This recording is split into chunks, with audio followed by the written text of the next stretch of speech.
Алхамдулилlah. Жим свободный, давай. Подождем чуть-чуть.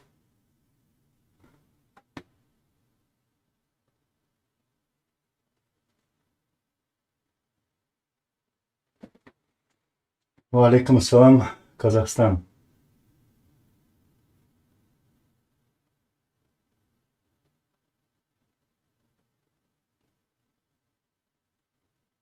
Валейкум ассалам, Чечен Таймс и Тамерлан из Дагестана.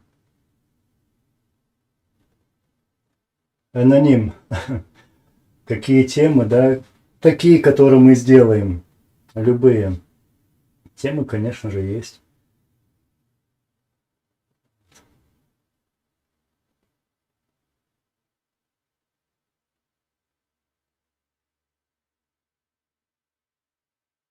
Спасибо, брат из Казахстана. Спасибо.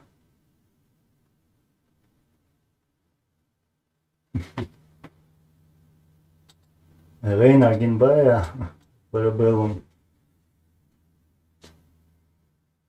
Дерево и Долштопенс. Здравствуйте, Ясмина. Алейкум салам, Брэд Питт. Еще пару минут подожду, пока люди соберутся. Слышно хорошо меня? Или как?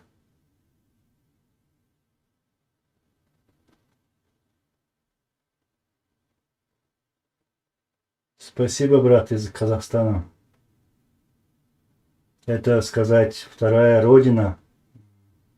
Там и они родились во время высылки Сталиным, то есть советской властью. Валикум салам. Насобы салтагода алалыш мовчу.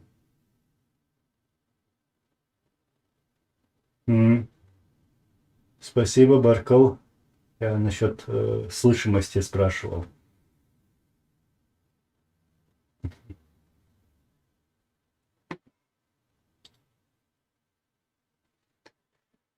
Брэд Питт, Анзор, Аслани, Хирхум Нашюхвега. То есть ли у тебя вещи, которые были нашего президента, моего отца? Да, есть некоторые вещи. Есть некоторые хорошие люди, наши братья, передали мне те вещи, которые он носил во время войны, Второй войны. Валейкум салам. Добрый вечер, Мотор Кинг.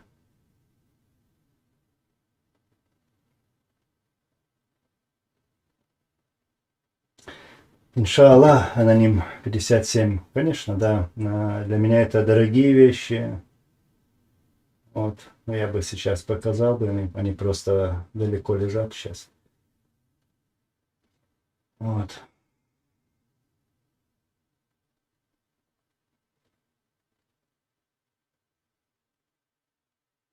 Так, ну что, начнем. Бисмиллахи рахмани рахим. Ассаламу алейкум ва рахматуллахи ва баракатуху. Добро пожаловать всем. Чечен Таймс, у тебя много вопросов, я помню.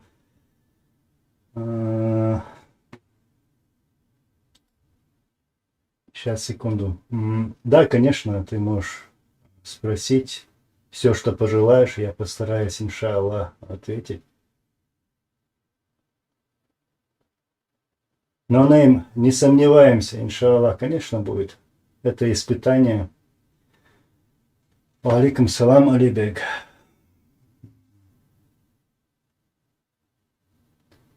Так, насчет вопроса, Чечен Таймс. Жду вопроса, пока ты напишешь. Брэд Питт, так. Ну, в следующий раз я могу показать без проблем.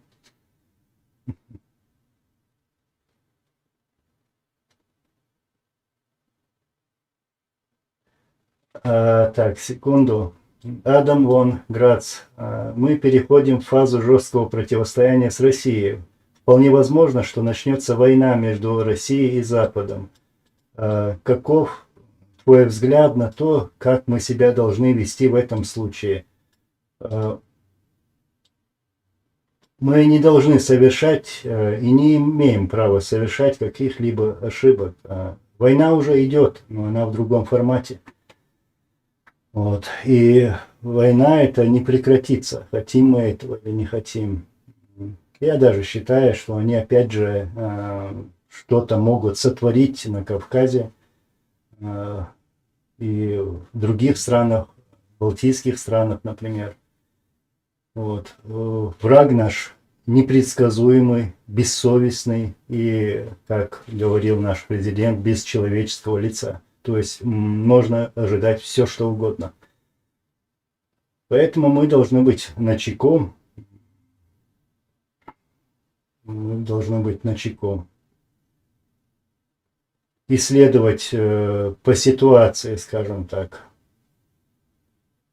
По ситуации. Не совершая никаких ошибок. То есть, хотя бы стараться не совершать. Главное, как я всегда подчеркиваю, главное единство. Нет у нас этого единства. Единство даже не только среди чеченцев, но и с теми же нашими братьями по оружию, нашими братьями, украинцы, грузины, ингуши, дагестанцы, все, вообще абсолютно все.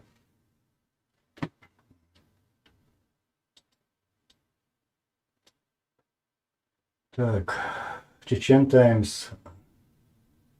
Анзор, был анонс про операцию в Ингушетии. Когда будет видеоролик?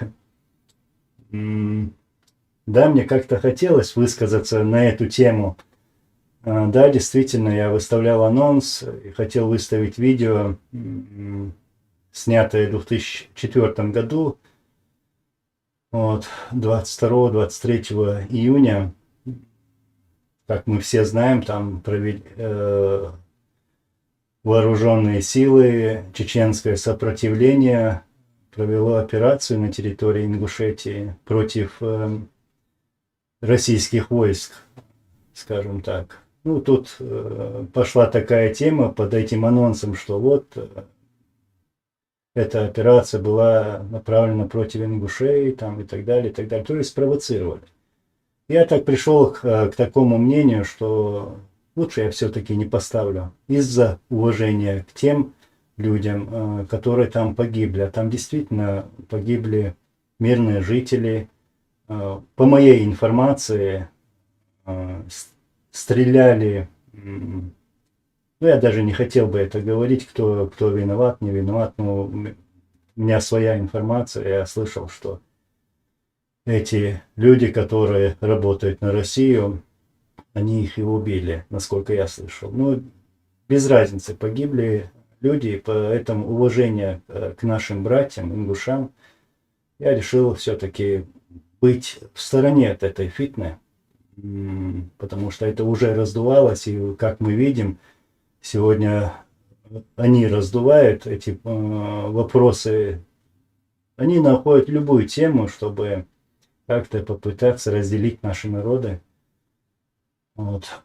Даже вот земельные вопросы, которые абсолютно не нужно и обсуждать. У нас, как говорили наши лидеры, у нас не было границ и не должно быть границы между чеченцами и ингушами.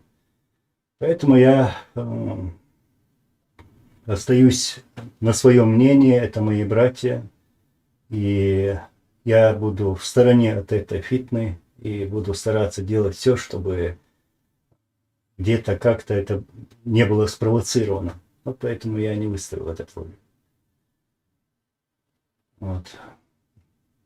Исам Мусаев, Маршво, сам не пробовал. Ты как скажешь? Тамерлан, Анзор, слышал, брат, не понял, даже имя называть не хочу, его. ЧГТРК потерял свой канал на Инстаграме. Туда им дорога. Вот. Поздравляю.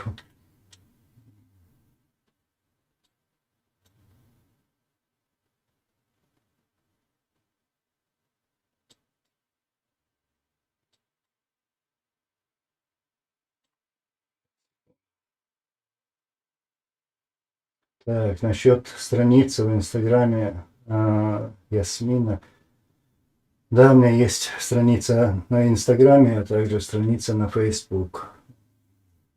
Кто хочет связаться, то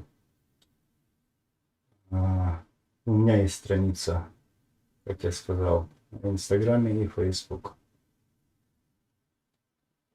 Чечен Таймс, я ответил на твой вопрос, но постарался вот так сжато ответить.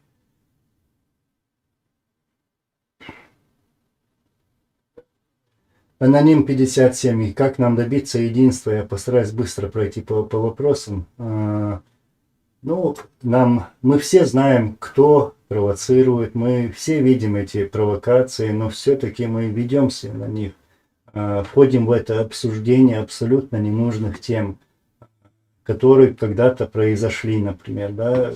Сегодня происходят такие масштабные события, которые мы должны обсуждать, и надо смотреть в будущее, а не копаться в прошлом. Вот. Быть в стороне от этих провокаций, от провокаторов и идти вперед, быть вместе.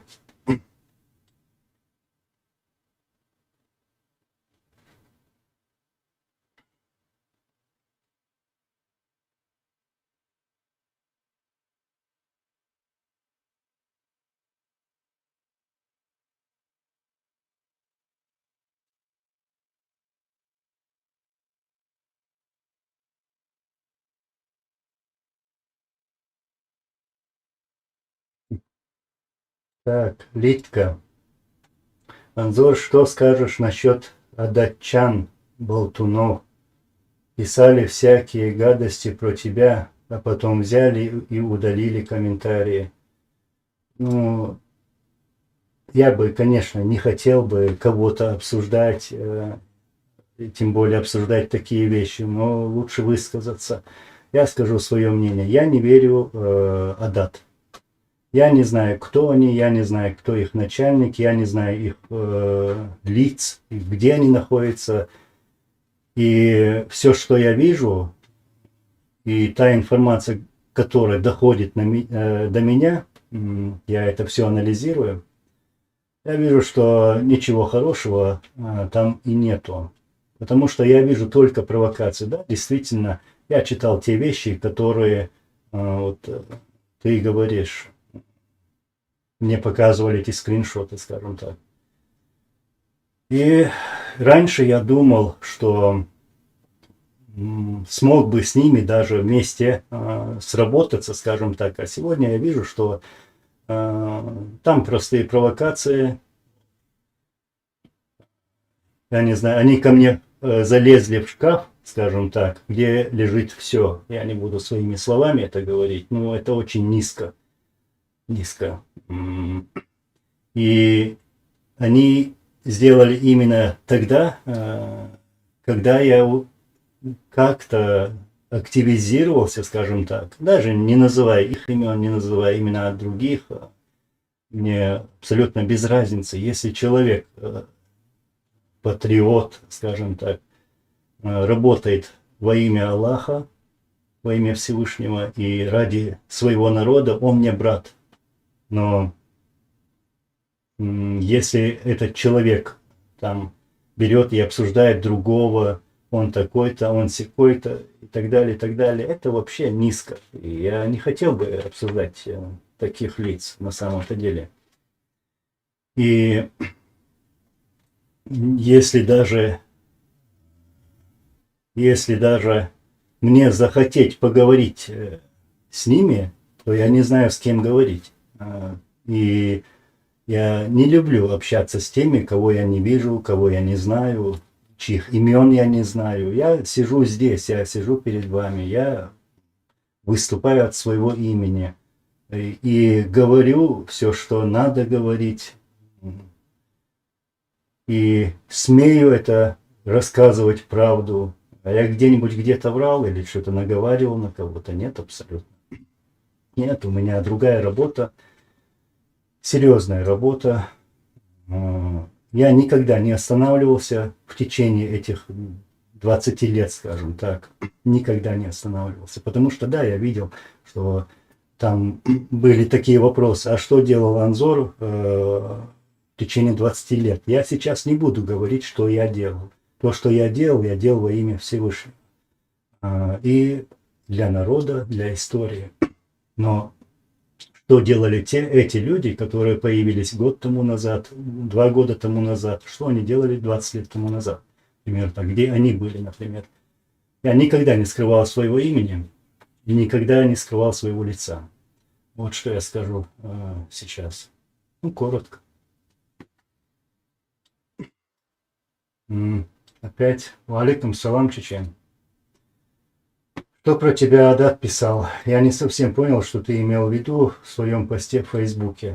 Ну, то, что, как я сейчас сказал, когда у меня пошла такая активация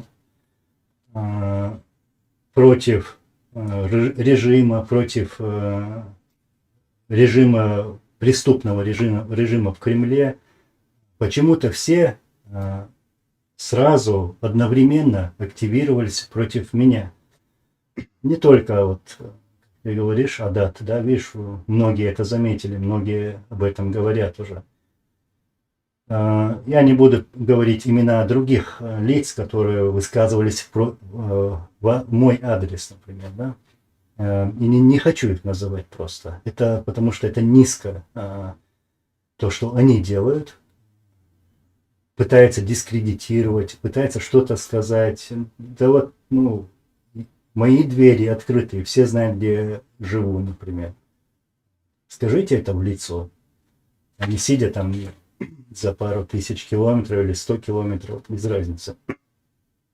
Я сам что ли лучше.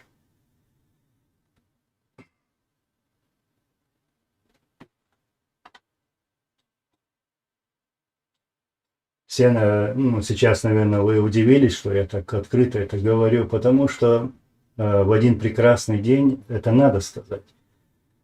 И я скажу, и я не буду пытаться наговаривать или, ну, скажу конкретно свое мнение. Я сегодня не верю в этот Адат, в это народное движение, да, хорошо название даже подобрали, народное движение. Если это народное движение, то вот воюйте, не призывайте других воевать, не показывая свое лицо, не говоря там, не называя своего имени.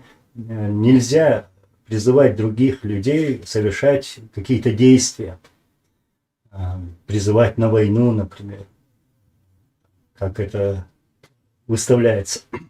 Нельзя. Станьте первыми, в первых рядах и зовите других. Вот тогда.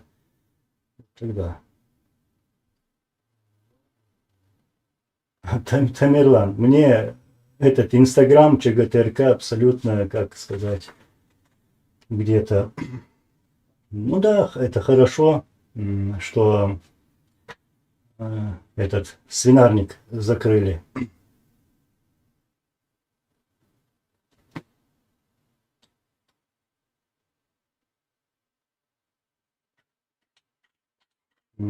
Я уже отстал от вас.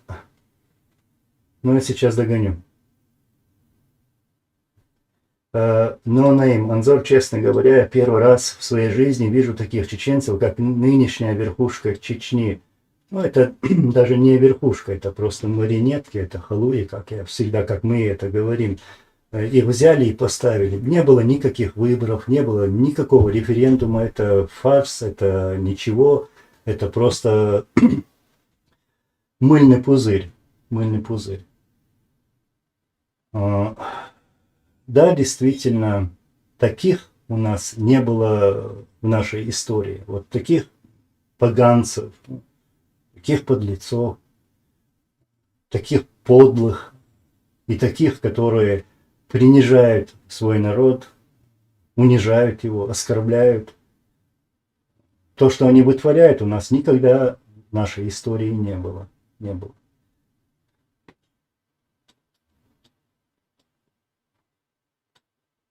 То, что мы помним, у нас какой-то там Чингачгук был, Мазлакушаев.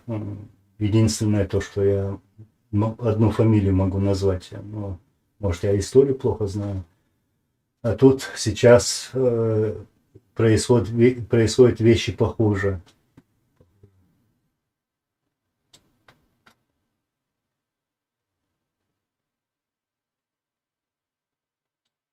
Парабеллум, Анзор, о чем сам бы ты хотел вести тему сегодня? Ну, тема уже пошла. По вашим вопросам, вы за рулем.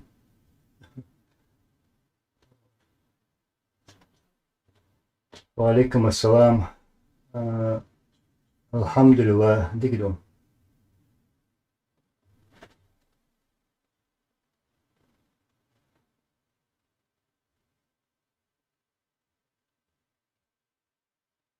Ум за разум. А кто мог бы стать лидером всех деоккупационно настроенных войнахов? И возможно ли такое объединение? Лидера выдвигает народ, а не сам человек. Вот. Народ видит, кто достоин быть лидером. А вот насчет объединения, конечно, я, можно сказать, каждую минуту или там очень часто думаю об этом, чтобы это объединение было. Чтобы оно было. Вот тогда все бы пошло бы.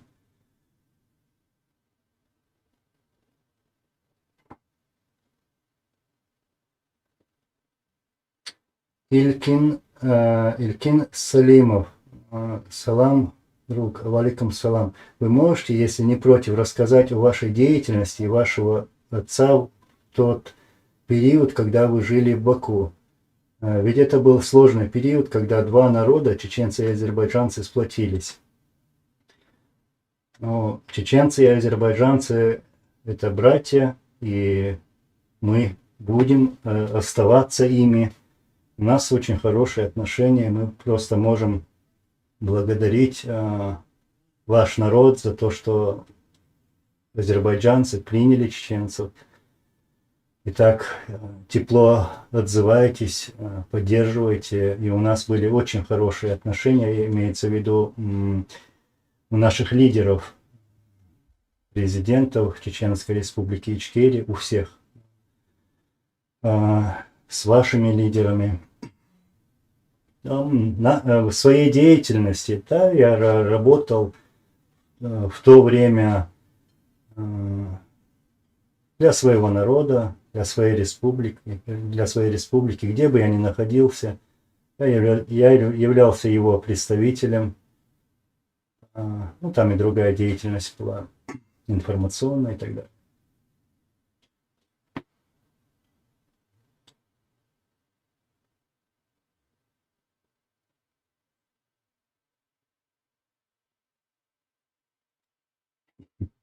Ильсам Мусаева. Анзора, в интернете на различных русских и чеченских площадках идет слив об окружении Кадырова.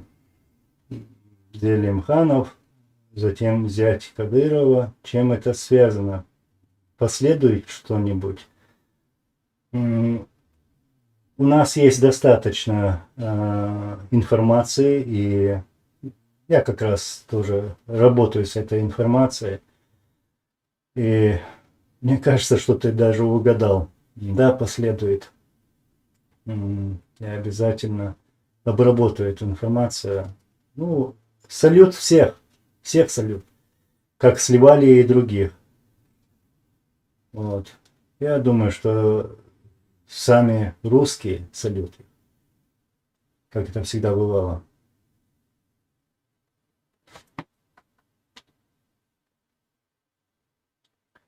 Арон Матвеевич, Анзор, что вы думаете про Эрдогана? Я уважаю этого человека. Он наш брат, старший брат. Руслан Кучиев, салам алейкум салам. Брат, я наблюдаю, что на тебя пошла сильная атака, критика со стороны Кадырова и других блогеров. И Адат, что им не тешится. Когда скажем, 2 года тому назад мне говорили: Анзор, если ты сейчас начнешь вот это на публику делать, все, то есть эту работу проводить, то эти акулы постараются искусать тебя, проглотят. У них есть свой опыт. Почему бы тебе не работать тихо, как ты работал все эти годы? Ну, тому своя причина, почему я так вышел на публику. Да, действительно, я 20 лет работал с этой тематикой. Я писал книги, я собирал материалы, я публиковал, я встречался, был на конференциях и так далее и тому подобное. Вот, то есть все это для меня не новое. И как я понял, все эти, начиная там с того режима и кончая этих, тут, и вот эти как-то почувствовали конкуренцию, как я вижу, но я абсолютно об этом не думал. Я и не думаю сегодня конкуренция, что тут делить, власть и так далее. Я не знаю, может у них это в голове, но насколько я понял, они думают вот так. Нет, у меня цель другая. Я их обязательно добьюсь. Что бы они там ни делали, что бы они там ни говорили, ни планировали. У меня есть другие цели. То есть цель какая? То, что я сегодня делаю, я продолжаю работу, которую передал мне мой президент. Как вы знаете, мой отец. Вот. Наделил полномочий, кстати. Вот один указ. Я быстро просто покажу. А вот второй указ. И продолжаю эту работу честно, совестно. Продолжаю эту работу. А то, что у них в голове, мне это без разницы. Без разницы.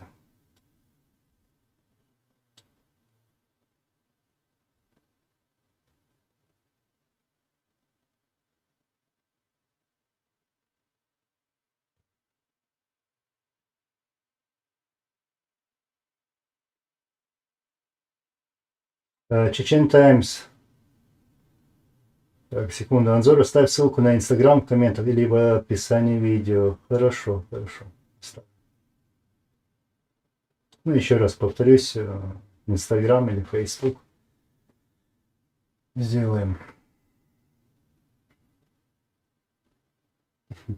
Опять Адат, да, сегодня так накопилось. Чечен Таймс.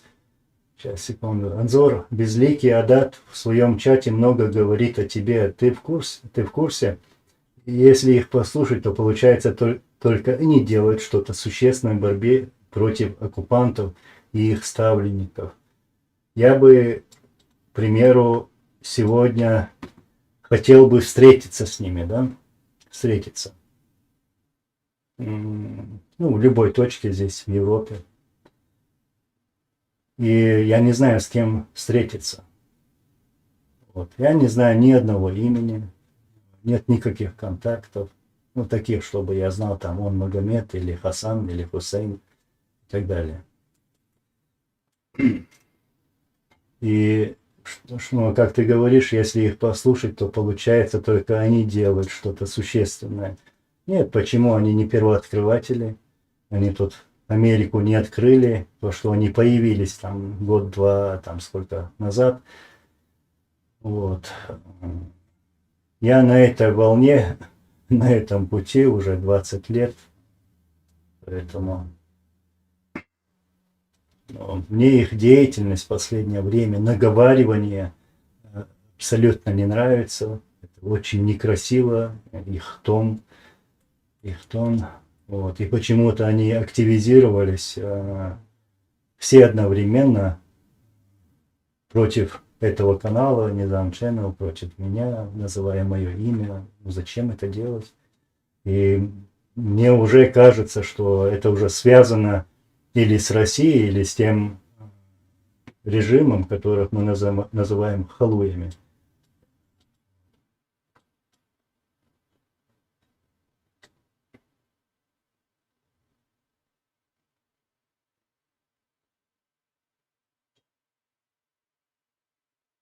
Руслан Хучиев, брат, как продвигается проект Союза чеченских блогеров? Ну, хороший вопрос. Мне нравятся такие вопросы. Мы должны вместе этим заниматься, работать с этим, потому что только такая единая сила может как-то больше принести, чем один я или чем один другой, кто-то другой. Нет, так дело не пойдет. Нужно работать вместе. Я еще раз призываю, кто бы то ни был, чтобы работали вместе. Ради, в первую очередь, во имя Всевышнего, как говорит нам Всевышний, во имя народа и тех, которые отдали жизнь, и ради будущего нашего народа. Вот. И еще раз попрошу у вас помощи, советов, поддержки, чтобы продвинуть этот союз чеченских блогеров. Я уверен, что этим мы принесем пользу.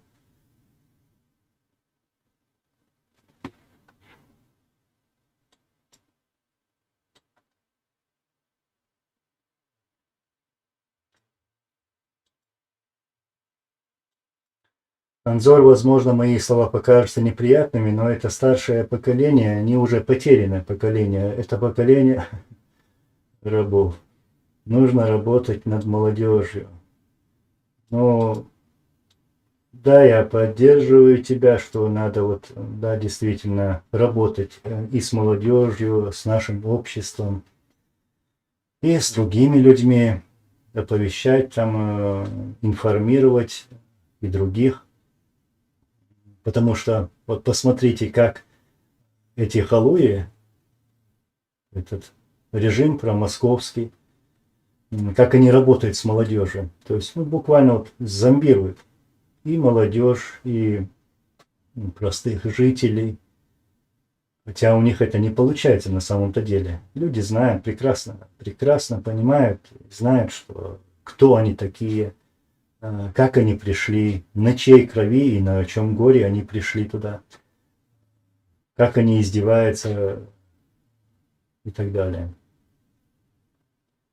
Но, да, работу такую надо проводить. И именно с молодежью. Не только в этом вопросе, даже в другом вопросе, что очень важно, что, чтобы направить эту молодежь, к примеру, ну, скажем, которая проживает в европейских странах, хотя мы есть и в Турции, в Канаде, в Соединенных Штатах и так далее. То есть им показывать правильный путь. Тот путь, где они могут быть полезными для своего народа. Потому что наша молодежь, умная молодежь, сегодня они учатся, они работают. И этот весь опыт в один прекрасный день нам всем пригодится для нашего народа. Просто их надо правильно направить в это русло.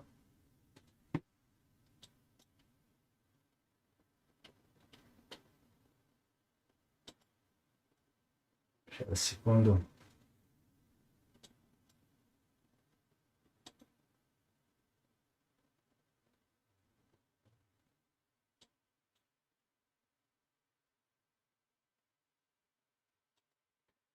Саад Хадиев, валейкум салам. Вайтаган айлмацяк ез вай пачалк.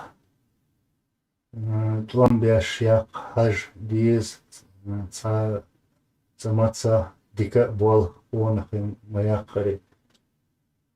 Дейла саваш валейкум салам его айлмацяк ез. Надо работать умом.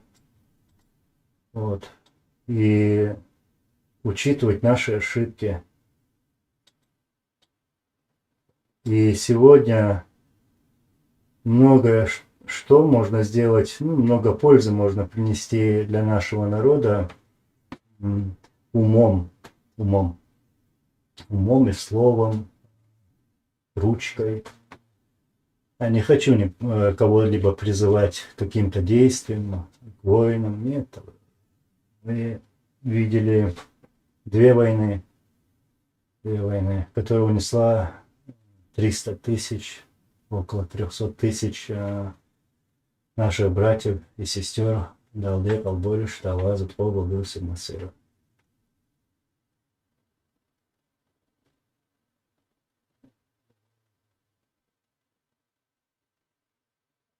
Чечен, ты пишешь, Адат писал, говорит, что скоро публично выступят. Я не знаю, с чем они выступят. Не знаю. Но примерно понимаю, потому что у меня есть информация, есть люди, которые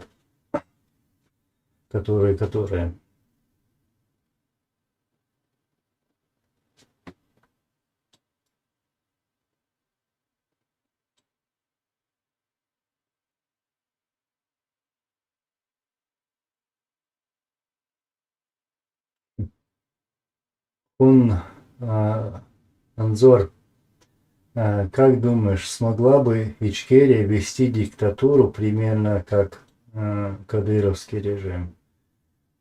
Ну, это режим российский, это они установили этот режим. Нет, лидера Ичкерии, сама идея Ичкерии была вообще в другом направлении, на 180 градусов. Во время Ичкерии люди не бежали в другие страны, не бежали. А сегодня это есть. Нет, не было у нас диктаторского режима, и я уверен, и не было бы. Не было бы. Но, Наим, Анзор, как думаешь, возможно, по распаде России в ближайшие годы? Ну, только Аллах знает, что будет. Но точно скажу, что Путин просто добивает эту Россию, добивает. И он ее добьет.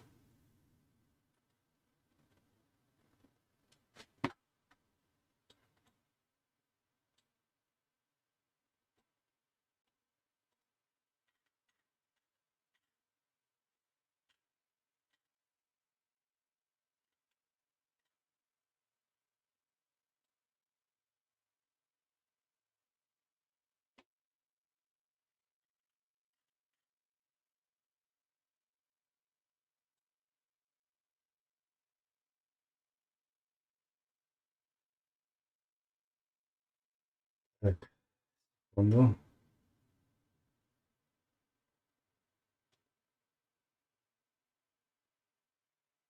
Вы так...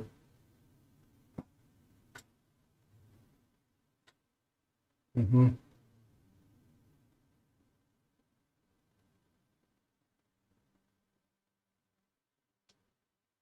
Тут сегодня получается все про Адат. Я не хотела про это говорить сегодня, про них говорить вообще.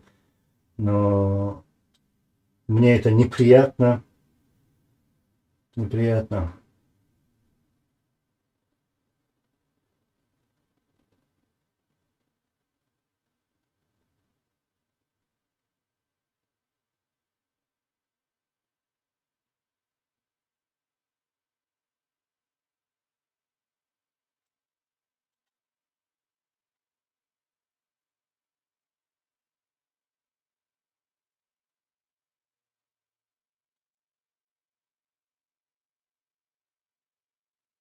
Так, сейчас.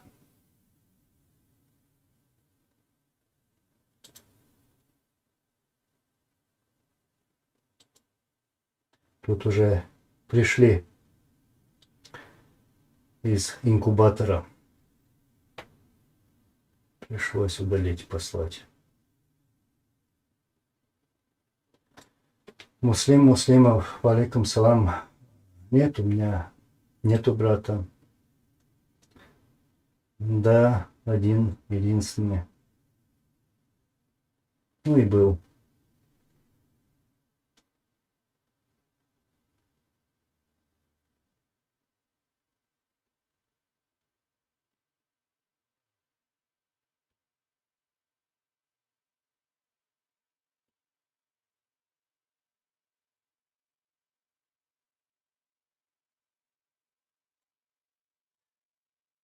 Пава Самусев, Анзор, валейкум салам. Ваш народ за народовластие, ну, как говорил наш первый президент Джохар Дудаев, его величество народ.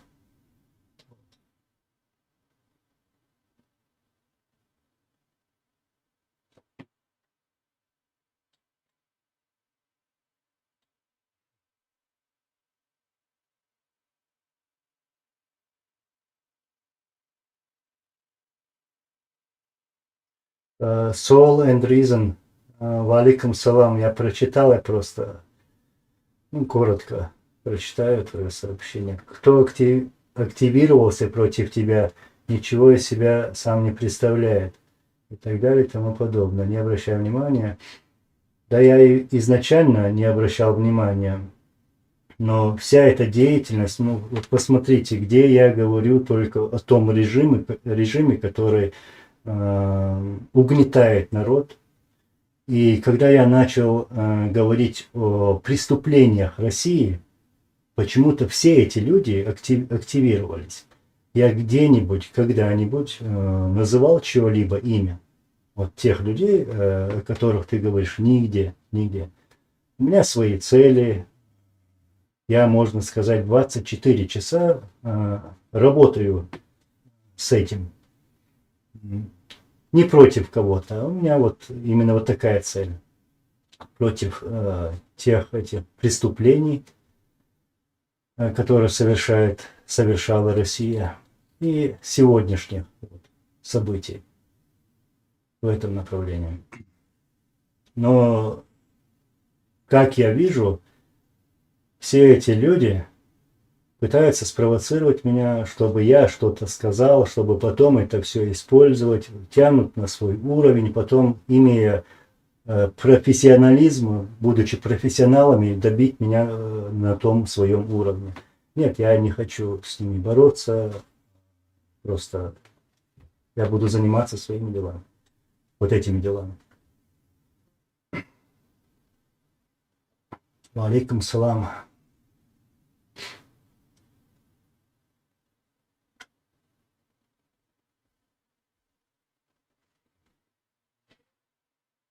Нонейм, твой отец родился в Казахстане, да?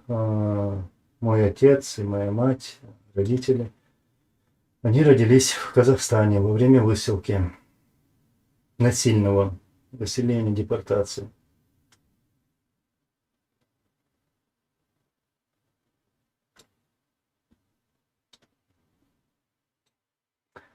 Том Форд, Анзор, откуда у Адат аудиопереговоры? Ну, я не знаю, я такие аудиопереговоры из Всемирного чеченского съезда, ну, я бы сегодня не достал, не смог. Наверное. Я не могу ответить на этот вопрос.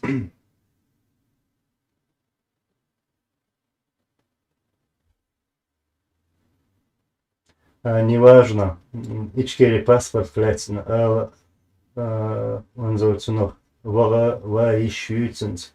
Европе, алош, туис, сум бадык дичи, хездац,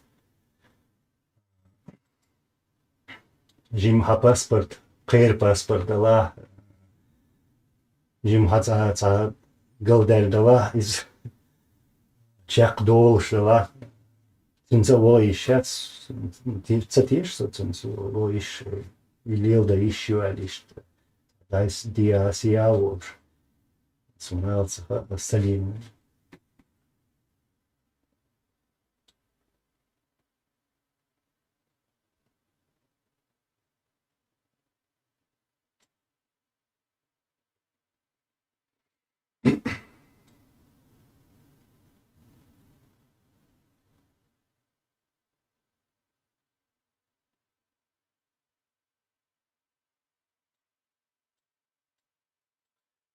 Бочи авалу.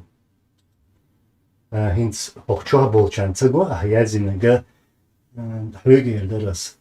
Дела ма эрен яхкин хела хааг. Ма нохчу ву алишяца. Дела яц. Цаишца ливер дуй, ливер. Кехудуйца дера, кехулилу дера.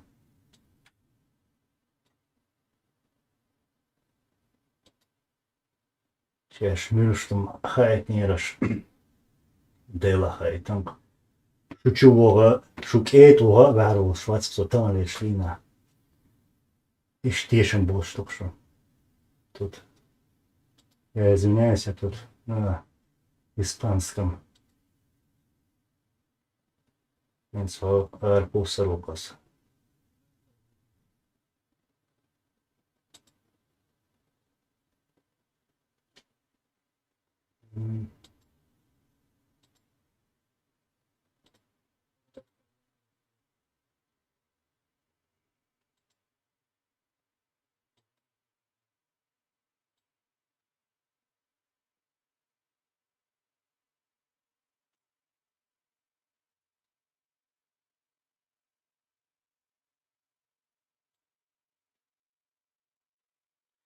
Магомед Тариев, валейкум салам. Вопрос такой, конфликт между Закаевым и Бартмашу, твое мнение? Я считаю, что я не хочу быть чьим-то адвокатом и не являюсь чьим-либо адвокатом. Не должно быть таких конфликтов. Если есть какие-то проблемы, то эти проблемы должны решаться в тайне, или там позвонив, или встретившись, а не так на публику.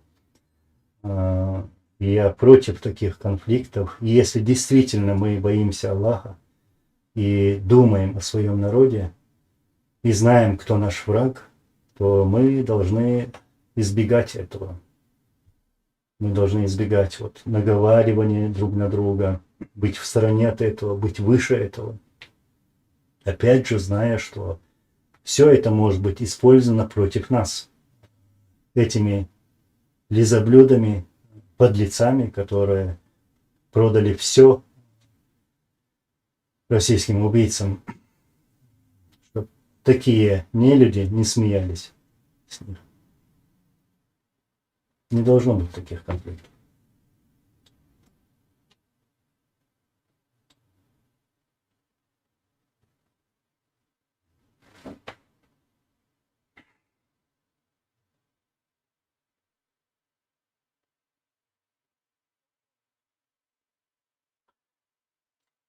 Бернт Торштен. Адат про тебя ничего плохого не писал. Это ложь. То есть получается, что я сижу перед вами и наговариваю или лгу. Ну давайте докажу. Вы можете кто-нибудь из этого адата встретиться со мной? Можете?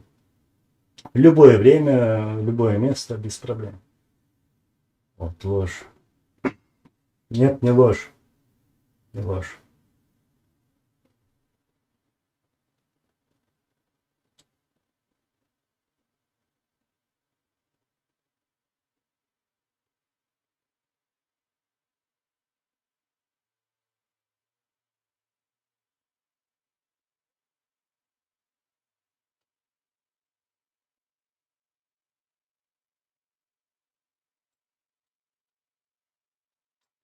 Смотри, чечен. Называть адат кадыровцами — это клевета. Не надо так называть, так из-за ваших каких-либо там ссор. Надо между собой искать компромиссы, а не клеветать друг друга. Смотри, брат, все те люди, которые на публику, на кого-то наговаривают или что-то вот там провоцируют, эту разные провокационные темы поднимают, для меня это то же самое. То есть тот человек, который делает все, что угодно этому врагам народа, для меня это то же самое. Так открыто я не говорю, что Адат это кадыровцы, но я могу лишь сказать, что я не знаю, кто они, каковы их цели, потому что никто не знает. Вы знаете, где они находятся, вы знаете, кто они, хотя бы одно имя скажите, например, говорю. Нет, не знаете. Но я слежу за этими разговорами, то, что там пишут, то, что там это делают. Ну, у меня да, есть свое мнение насчет этого. Я не говорю, что они за русских там или за кадыровцев и так далее. Нет, так открыто прямо не говорю. Но делают то, что им на руку. Не только они. Не только они.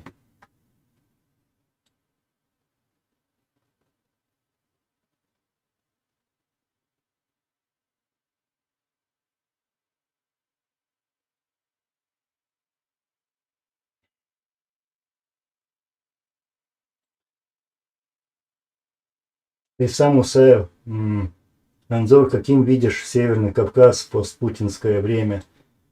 Ну, уйдет Путин, придет другой Путин, например. Может быть и такой вариант. То есть ничего не изменится. Не изменится политика России. Ну да, я надеюсь, что в России сам народ затребует, они умеют проводить там революции и так далее, сменить там верхушку, но терпят почему-то, хотя даже видят, к чему привел Путин эту Россию, то есть он ее разваливает, он ее просто добивает. И в первую очередь российский народ, не русский народ, а российский народ, должен быть сам заинтересован в том, чтобы требовать или делать что-либо для своего будущего. И поэтому особо и не верится, что что-то будет хорошо, к примеру, в России, вот, а на Северном Кавказе это зависит от нас уже. Это зависит от нас. Если мы пойдем друг другу навстречу, если будем более осторожными, то можем принести пользу не только Северному Кавказу, но и всему Кавказу, а не следовать политике России, не смотреть в сторону севера, да, северного соседа, не равняться на него как бы так, потому что это сосед очень подлый, бессовестный сосед.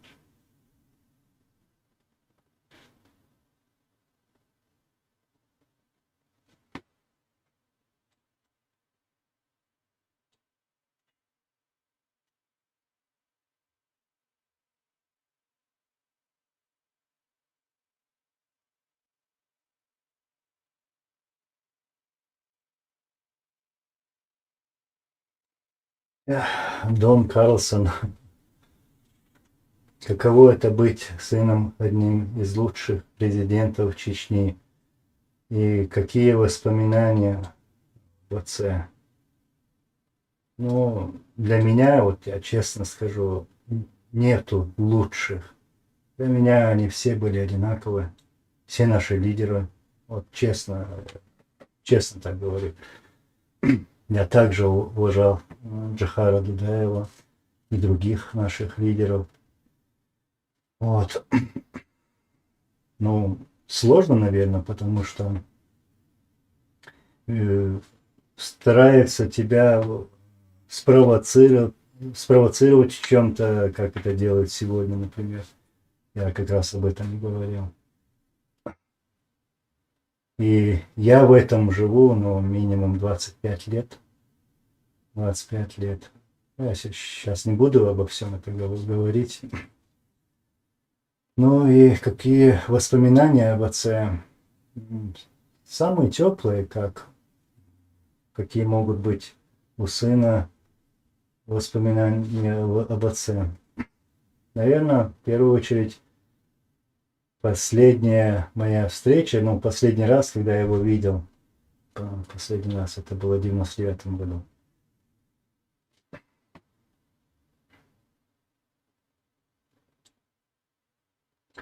Soul and Reason.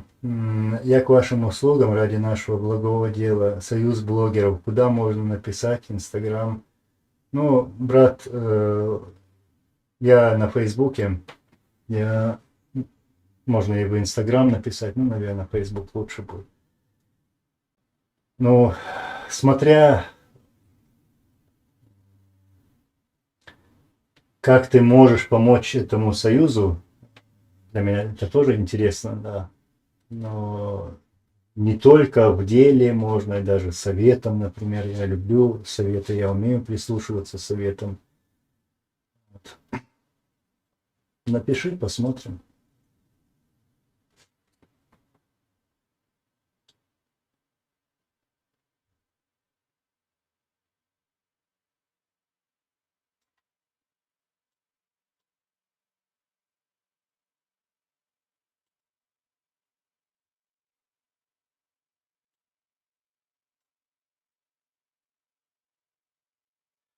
Слава Самусев. Анзор, ты говорил, что Путин добивает Россию. А ты не мог бы уточнить, что именно ты имеешь в виду? Путин рубит сук, на котором сидит? Сам вредит себе или он думает, что на его век хватит? Ну, наверное, с конца начну. Он думает, что на его век хватит. Сейчас он думает о своей безопасности, дожить этот век. Остальное я не думаю, что он думает о России, о народе. Да мы все это знаем.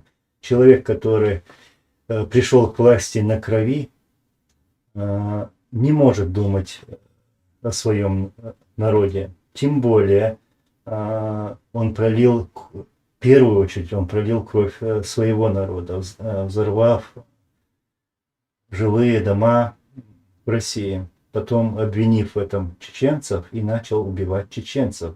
Даже говоря, я вот сейчас воюю с ними, с чеченцами, а если надо будет, то с их Аллахом буду воевать.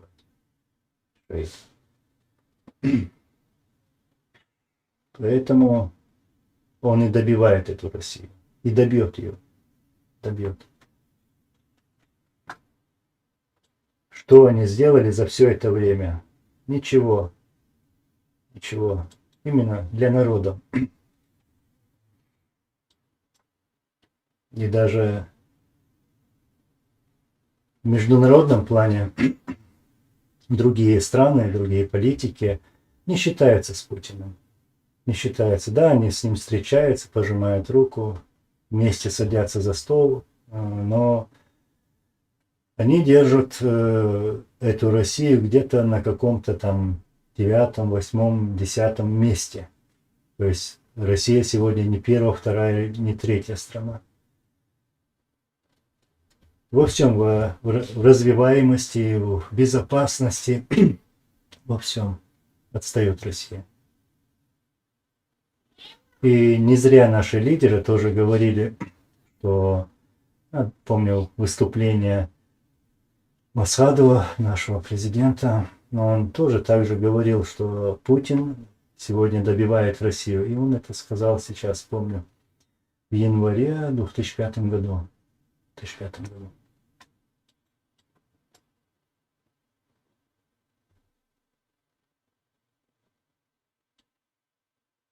Так, валикум ассалам. Руслан Хучеев, для Союза чеченских блогеров нужно что? Какие люди нужны? Можно больше подробностей? Так, нужны люди активные, знающие дело. Было бы хорошо, если профессионалы,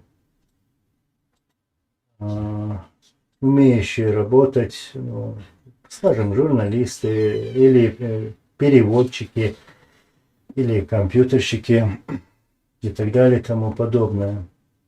Все они сегодня могут принести пользу для нашего общего дела, для нашего общего дела. Нам надо как-то вот прорываться вперед, принести эту пользу нашему народу, потомкам, нашей истории. То есть я мог бы это потом совместно вместе это уже обсудить. Планы есть у меня, да, действительно есть планы, и сейчас просто я их не хочу обнародовать. И вместе с ними работать.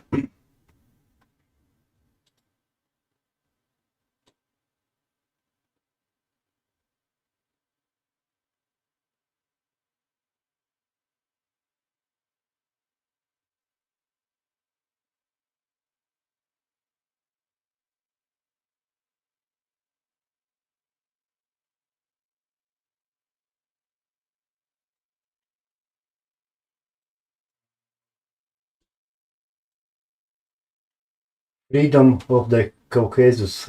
Они не могут показать себя, Анзор, ведь на них ведется серьезная охота. Ну, ты про Адат говоришь. У меня сегодня этот эфир проходит именно про Адат почему-то. Ну, потому что вам интересно, да, но я стараюсь ответить даже на такие вопросы. Да, мне тяжело, мне не хочется на них отвечать, честно скажу, и трогать эту тему. Но ты говоришь, они не могут показать себя, Анзор, ведь на них ведется серьезная охота. Им что, более опаснее, чем мне, например? Ты так думаешь? Сейчас вот буквально недавно я сделал такое выступление и сказал, что у них есть вот как бы лист, да, черный список, и они выставили мое имя первым. Вот так и сказали, вот этого человека надо остановить. Ну, я сейчас подробности этого говорить не буду. Вот. И что? Меня это пугает как-то? Нет, меня это не пугает, а меня это больше заводит. Больше заводит. И мне просто безразлично их там какие-то высказывания, и я ничего не боюсь. Абсолютно их не боюсь. Не боюсь. Так что насчет опасности, кому тут опасно на самом деле?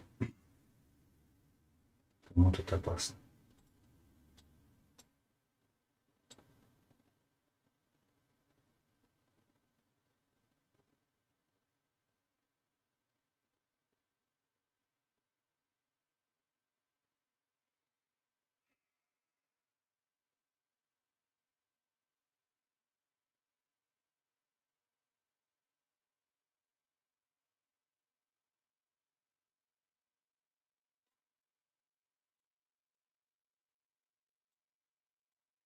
Мистер Б, все верно. Адат, опять Адат. Сами спрятавшись, всех остальных призывает открыто действовать. Притом оскорбления льют на всех. Все для них трусы, и только они мужчины, и настоящие ногчи. Смех и только. Ну, именно это я там и читал. И почему-то про мою трусость там не писали. Вот. Трусость других. Я это все читал. Нельзя кого-то, я сегодня себе не позволю кого-то призывать к чему-то, каким-то действиям. Понимаете? Наоборот, те люди, которые со мной связываются, со мной общаются как-то, я буду думать о том, чтобы не создать этому человеку какие-то проблемы.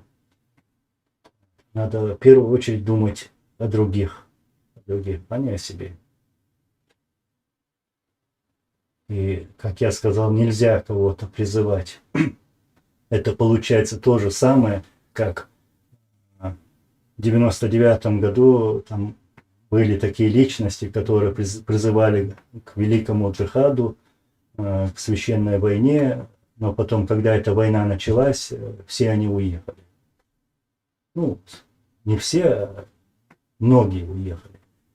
И оставили эту священную войну, этот джихад тем нашим героям, которые воевали до конца. Вот так это получается.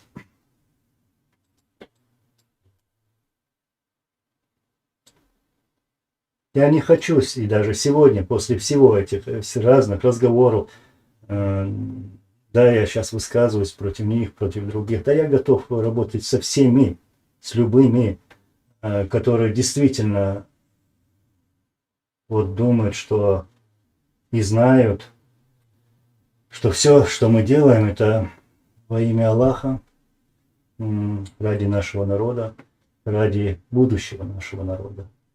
Вот.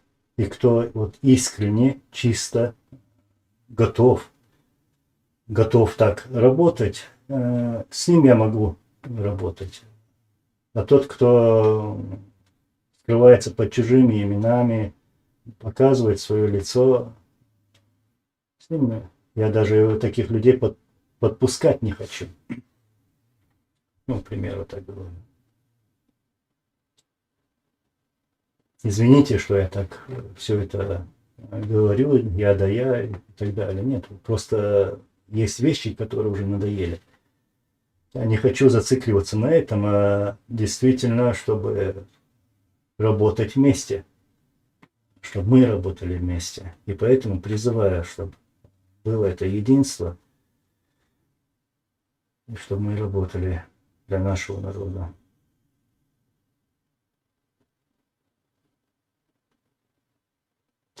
Ва алейкум ассалам ва рахматуллахи ва баракатуху.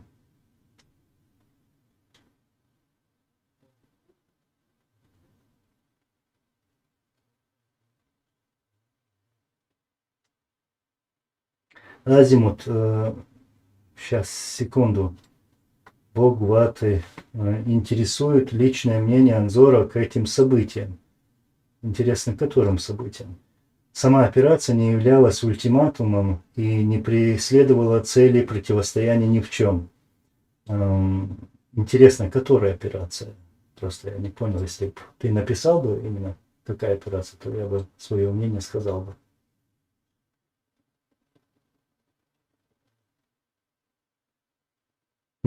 Азимут, вот сейчас уже вижу. Валейкум салам еще раз. В ночь с 21 на 22 июня 2004 года Басаев напал на Назрань, Карабулак и Сунжу. Интересует твое личное отношение к этим событиям. И кем санкционирована данная операция? У меня мое личное отношение к этим событиям, к этой операции абсолютно нету, не было.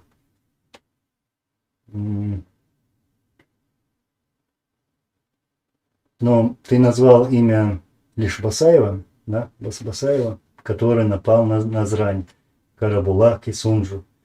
То есть, получается, Ингушетию. То есть, получается, наших братьев ингушей. Нет, я просто подкорректирую. Я не хотел вообще об этом говорить. Да, я анонсировал, что выставлю видеоматериал, и поэтому, подумав, из-за уважения к тем людям, которые, мирным жителям, которые погибли в эти дни, я просто решил не выставлять этот материал. Чтобы не раздувать это, то, что уже и так раздувает между нашими народами. И просто я подкорректирую это. Не только Басаев там был, там были и другие командиры, не чеченцы, ну, скажем, ингуши, ну и другие. Да, возглавлял эту операцию Шамиль Басаев, это правда. Он не нападал на Назрань, Карабулак или Сунжу, на Ингушетию не нападал. Он напал, скажем так, штурмовал это самое МВД и ФСБ России. Вот что там было. И даже российские военные сами писали, даже в интернете это есть, что это была грамотно спланированная военная операция. Я не сторонник, чтобы кого-то убивали. Нет, не в этом дело. Просто сторонник, правды. Просто корректирую то, что ты написал. Было бы, конечно же, хорошо, чтобы этого не произошло других там событий вообще на Кавказе. И в первую очередь я буду винить ни тех, ни других, ни наших, а буду винить Кремль, который привел это все к этому, что проливается эта кровь на Кавказе.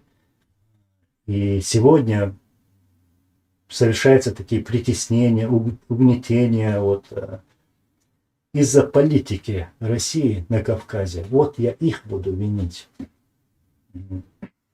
Их буду винить. Далдей Албойль от Стейна Табой Леша Лазот Обалдоль Ксер. Иншаллах, Ялсманя Хайбакуш.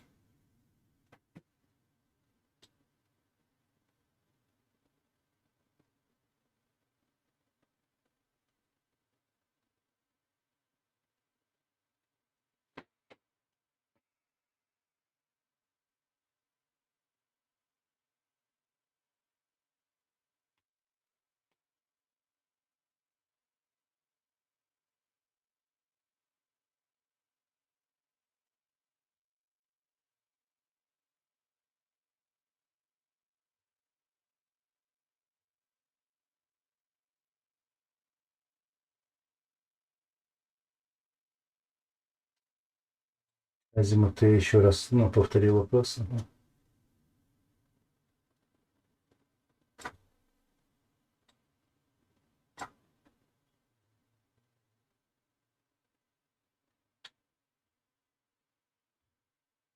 Идрис Свиден, наверное. Валикум салам, брат.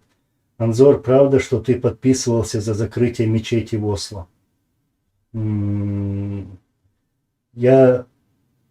Это неправда. Я не знаю, откуда ты это взял. Ну, будет хорошо, если ты мне свяжешься со мной. И давай обсудим это. Это такое резкое обвинение, чтобы я подписывался за закрытие мечети. Мечети, ты что? Ты откуда это взял вообще? Сигум Куалдезершсон.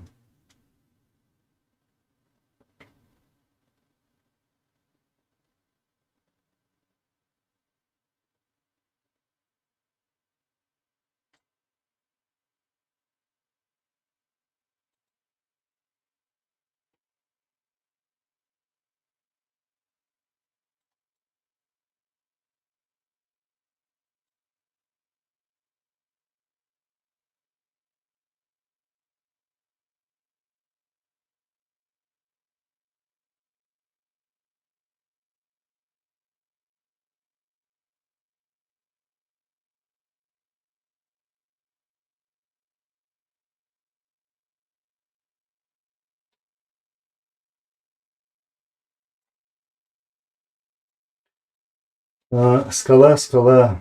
Да, половину тех, кто ведет против Кадырова пропаганду, сами способствуют выявлению и сдаче этих людей в руки Кадырова.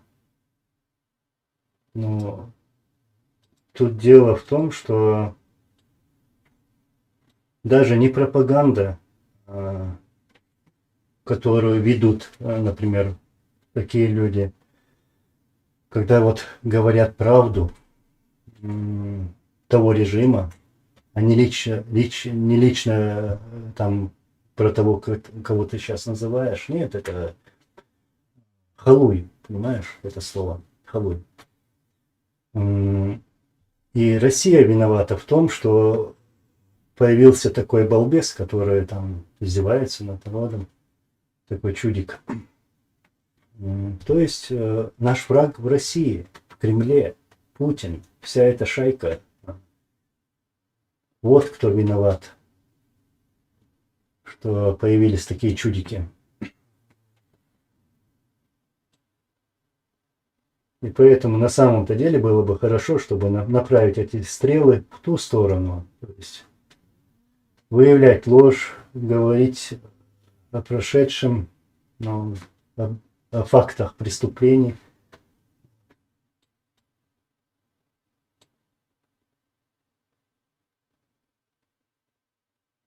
Хамзат Гилаев, Анзор, нам незачем оправдываться ни перед кем.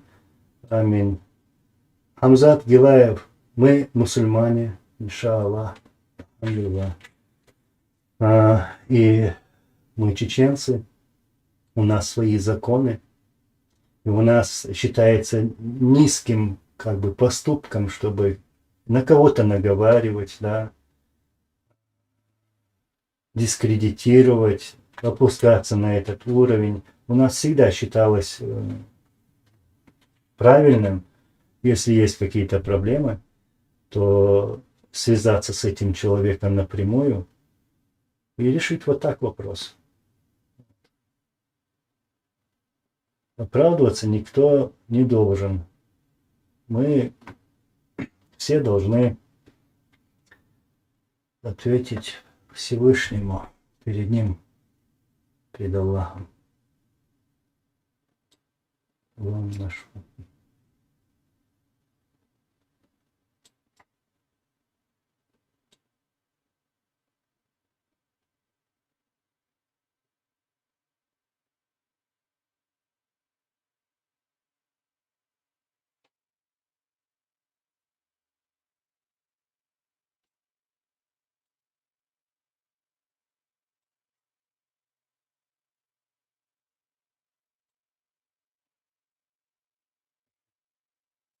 Дон Карлсон.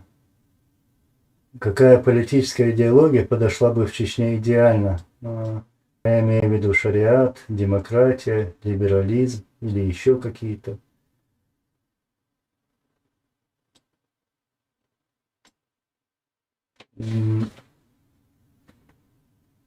Так, просто другое в глаза попало сообщение. Ну вот, чтобы подошло бы. Подошло бы то, что у нас было. И я не хотел бы, чтобы что-то из этого менялось. Да, можно изменить что-то. Мы мусульмане, поэтому что не подходит, не подходило нам, то это можно просто подкорректировать. Все. Но так считаю, что ничего не надо трогать из государственного, от флага до всего остального.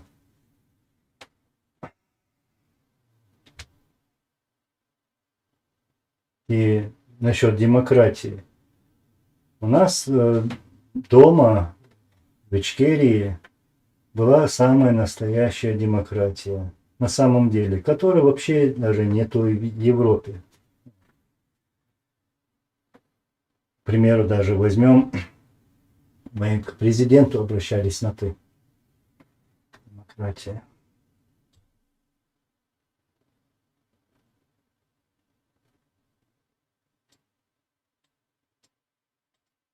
Бочи авалу асио эла и Риязва Швига Херу, чье имя ты называешь, Айдел, да, не надо меня провоцировать к чему-то. Свига худахе шухо хосанаш.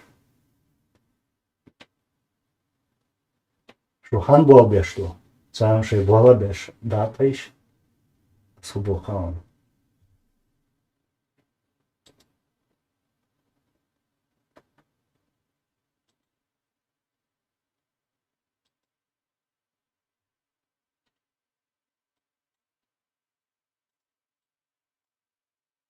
Рам, рум. Так, я тебя потеряно нашел.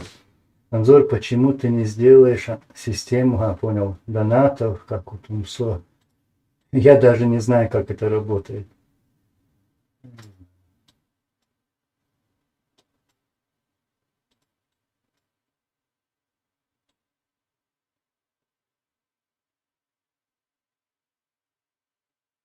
Бернт Торштейн. У Анзора и Адата непонятки. Им надо поговорить и уладить все. Но сейчас всякие обиженки в комментариях пытаются что-то сказать в адрес тех, кто что-то делает. Вот именно.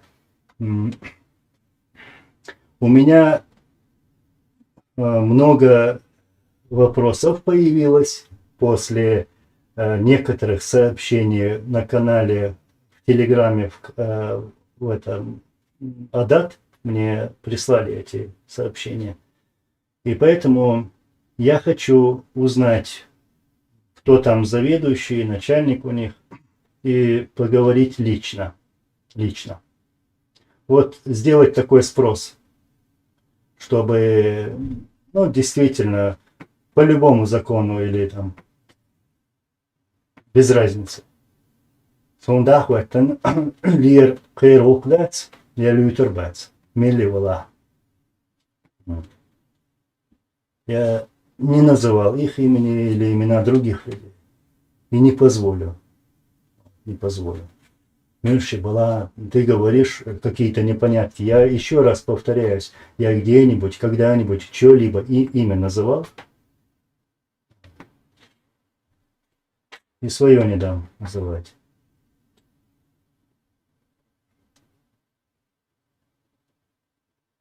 Им дюйнал ложь.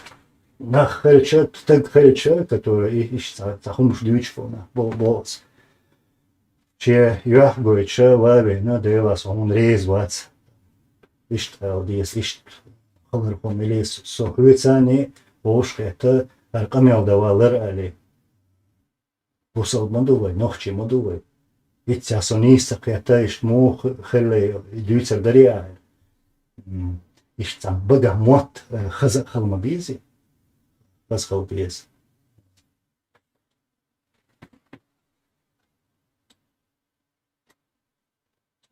Tas šādi kā ar dūciga diezaram dāca, tas jobo. So Норвегию, Ославу, даже сей адрес обчу язык ца проблемы, я вообще это цани абсолютно куршоч, его телефон, ела кидегда. Абсолютно. Кирам, о, дела. Кира хуешат айвай так.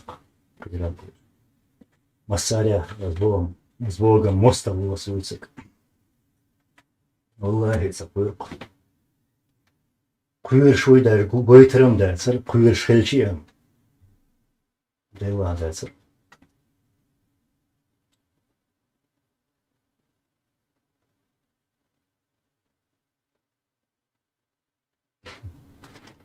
Кентир Долш, я извиняюсь опять на испанском.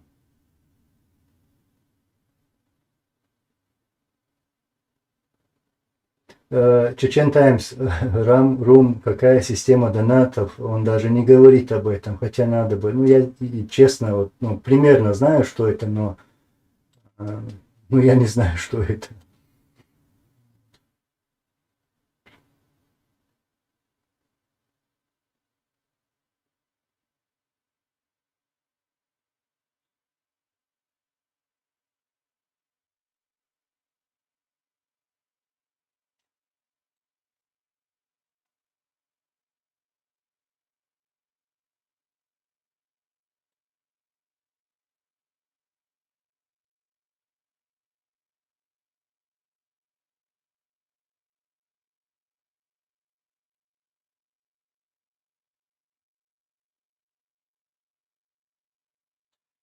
Вольф, Анзор, допустим, если те чеченцы, которые перешли на сторону русских, перешли для блага Чечни, потому что в те времена нас поделили на радикальных и нерадикальных. И те, кто поняли это, я понял, о чем ты. Как ты думаешь? Ну, как началась война в 99 году, как я это видел, как я это знаю, действительно были те, которые поняли, как бы перешли и делали там заявление. Я теперь понял, а потом понял. И Россия разыграла вот эту карту, спровоцировала нас, чеченцев, внутри. Она смогла все-таки разделить нас, наше общество, на ваххабистов, суфистов и, там, и других и так далее. И мы повелись на это. Мы, чеченцы, повелись на это. И даже когда началась война, начали говорить, вот это уже война, другая война. Это война против ваххабистов. и перешли на сторону России. Ну,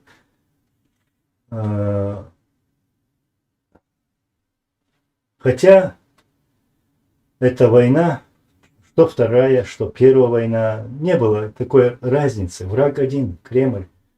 Разница была лишь в том, что во время Второй войны они использовали все. Все, что у них было. Весь арсенал, весь персонал, все они использовали. Но война так...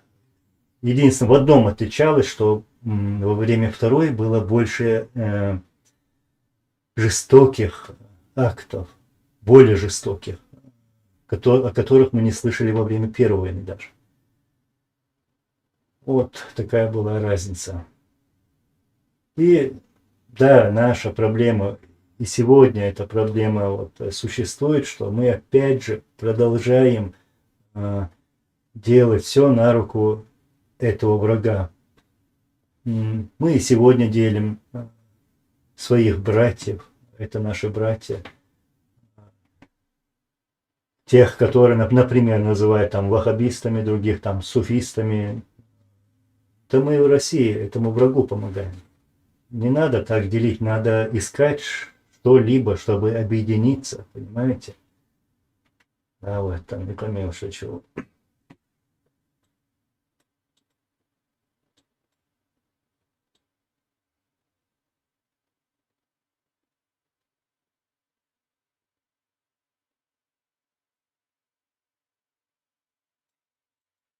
Адам Вон Грац.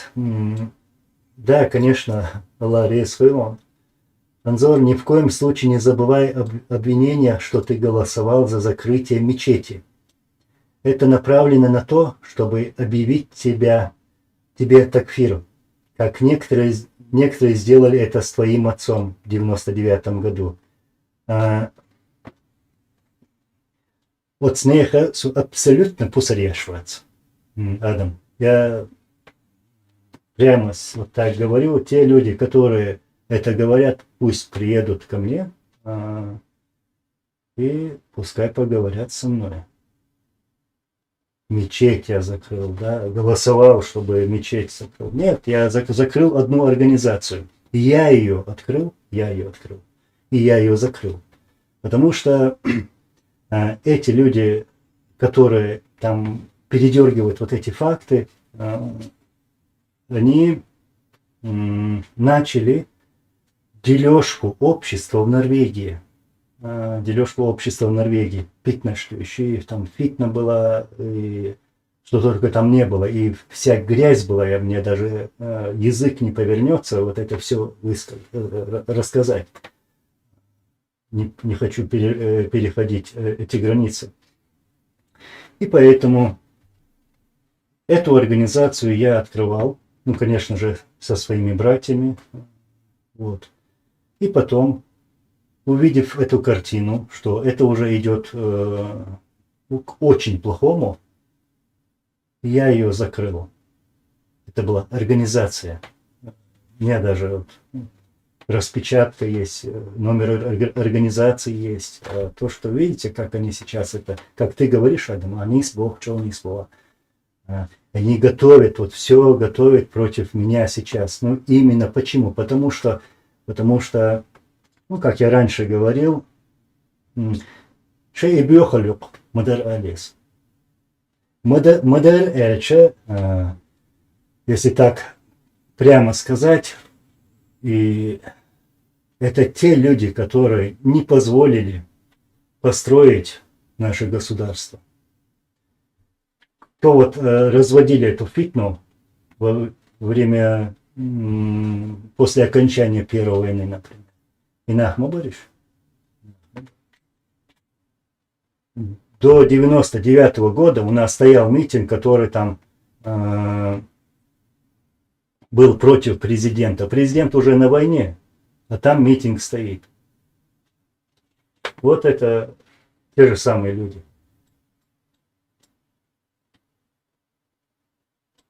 Мечеть он хотел, ну, как это там было, голосовал.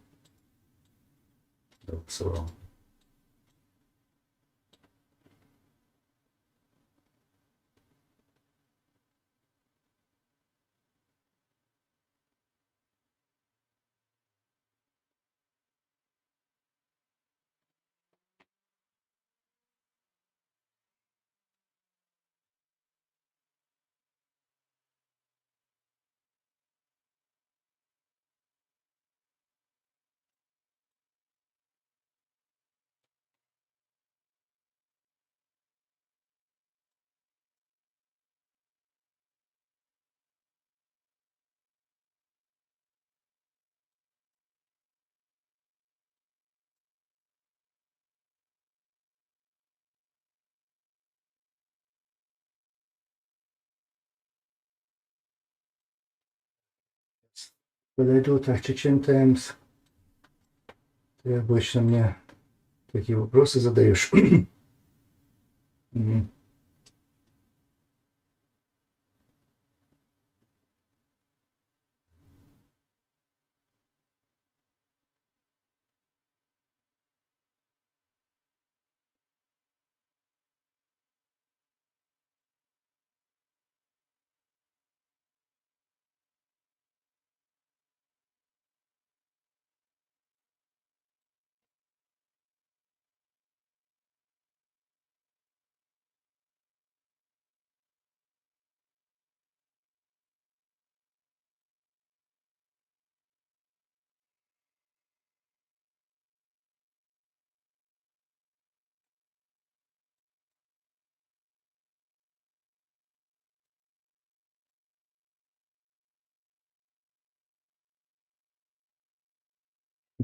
Дон Карлосон, да, но я стараюсь не сбиваться, поэтому вы уже там между собой разговариваете.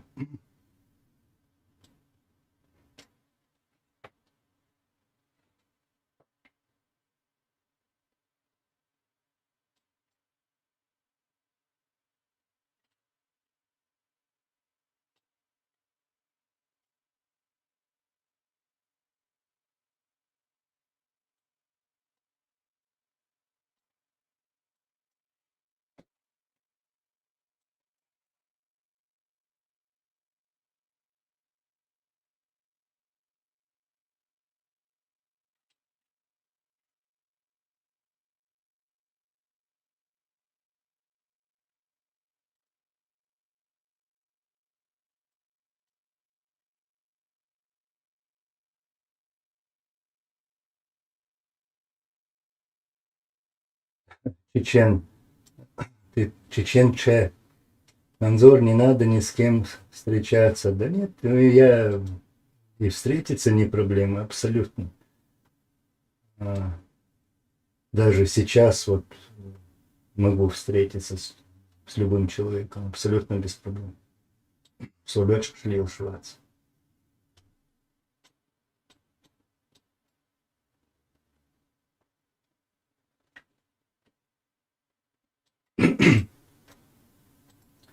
Скала насчет Кутаева. Анзор, какую роль играл Руслан Кутаев при правительстве Ичкерии? Ну, Кутаева я помню с 96-го года, 7-го, 96-го. А так, ну, конечно, я не буду поддерживать такие встречи, но ты говоришь, там он был вместе с Грачевым. Я, конечно, это не понимаю. Я просто хочу так коротко ответить на это.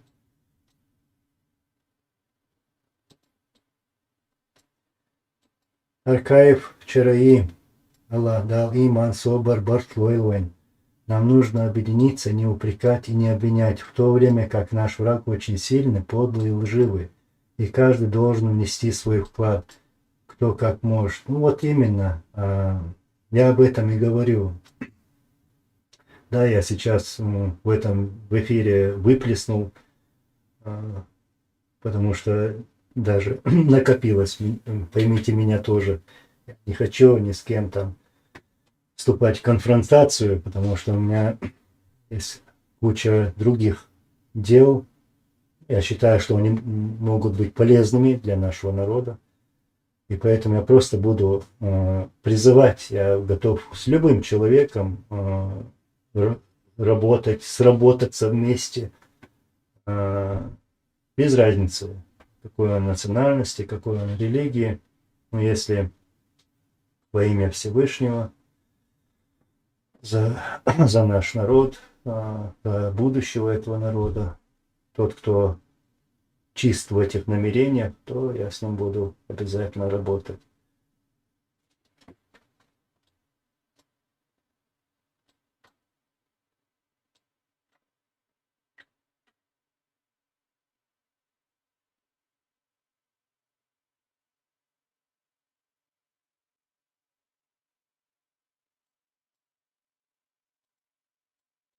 Бернт Торштейн. Анзор, ты молодец, что говоришь по существу, не слушай болтунов и лжецов, обиженных надо. Поверь, что кто хочет узнать их личность и кто хочет помочь тем, они раскрываются. Желаю вам уладить все. Ну, не знаю, значит, надо было мне раскрыться, где и как я мог бы поступить подло или сдать этих людей. Например, если бы со мной так связались бы, если бы у них какие-то есть претензии, то могли бы связаться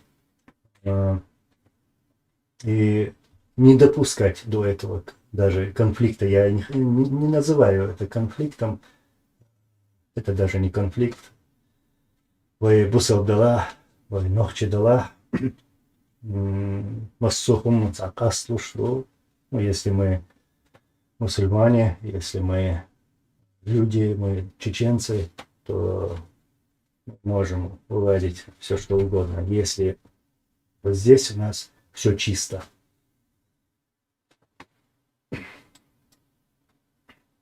Валикум салам, Морган Волкер. Дику алхамдулилlah.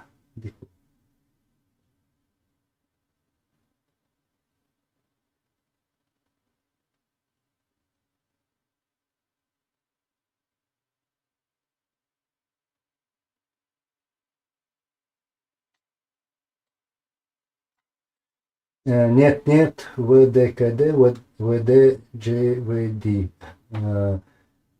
Вы одно и то же пишете. Ну нет, я к тому, что не мы должны от кого-то прятаться, избегать, что мы желаем что-то плохое или сделали что-то плохое нашему народу, например. Нет, мы желаем только хорошее. И никогда ничего нашему народу, ничего плохого не делали. Да, мы остерегаемся всяких там подлецов, трусов всяких. Но я в чем-то уверен, поэтому так и открыто говорю. Царя издал свой. Пусть они это боятся. Пусть они боятся. Вот сейчас буквально недавно там они заявляют, что вот с этой страны там Швеция, Норвегия, Франция, Австрия, с разных стран, Германия участвовали в этом всемирном съезде чеченском. Ну вот, пускай теперь эти люди боятся. Пускай эти люди боятся. Раз уж приехали сюда, понапридумав всякие версии, что вот там режим, диктаторский режим Кремля в Чечне угнетает, вот под этими предлогами взяли политические убежища в этих странах, а сегодня участвуют в этих съездах, так называемых. Какой-то шабаш там.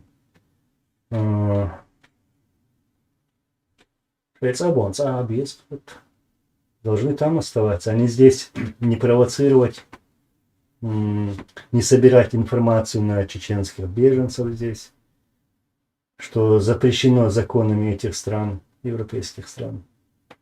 И передавать эту информацию вот туда, то есть получается, российским спецслужбам.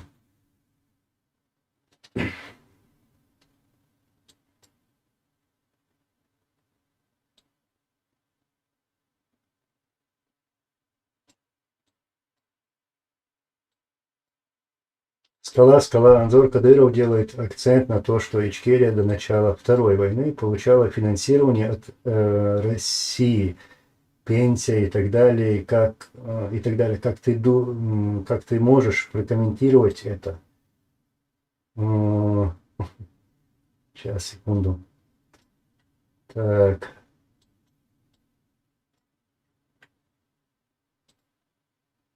Да, действительно, ну, сейчас я в цифрах это не могу сказать, но у меня записано. Где-то какая-то часть, они на бумагах выделяли эту часть, потом московские там олигархи в то время, Они разворовывали эту часть, которая стояла на бумагах. Потом были посредники. Потом какая-то мизерная часть доходила до нас, скажем так, до чеченцев. Вот. И получается, то есть разворовывалось самим тем же Кремлем. Разворовывалось. Даже когда-то спросили, где деньги, ну, Ельцин сидел там, он удивленный такой, ну, не знаю, там, говорит, не знаю, куда они делись. Хотя сами там разворовали. Но на эти деньги, как они там сейчас все это раскручивают для себя, это не те люди, которые должны об этом говорить. Понимаете? На эти деньги, какая-то мизерная часть, которая поступила, как бы, не строились там дворцы, зоопарки, аквапарки, ну, личные, там каких-то в наколках, как его рэп поет. Ну, не помню, ну вы поняли, о каком я. Этот там еще какой-то Сергеев. Вот, на эти деньги не приглашали, чтобы они там спели и станцевали. Не было такого. Поэтому эти бессовестные люди не должны об этом говорить.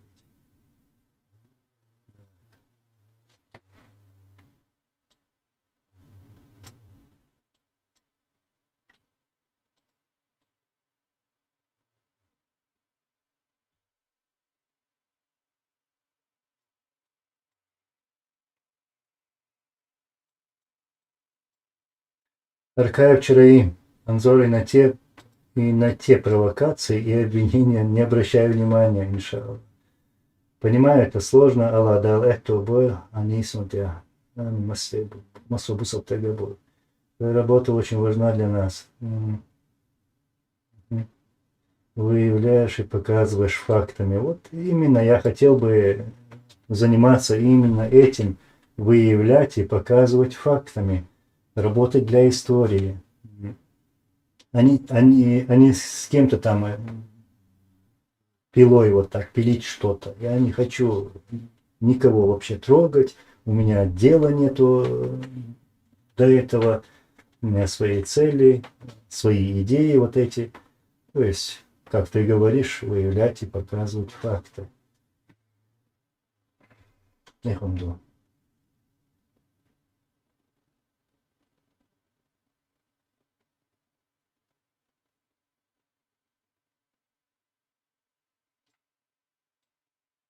Слава самому Силанзору, а вот муфти Тевсеев оказался трусом или лицемером, или он просто-напросто продался.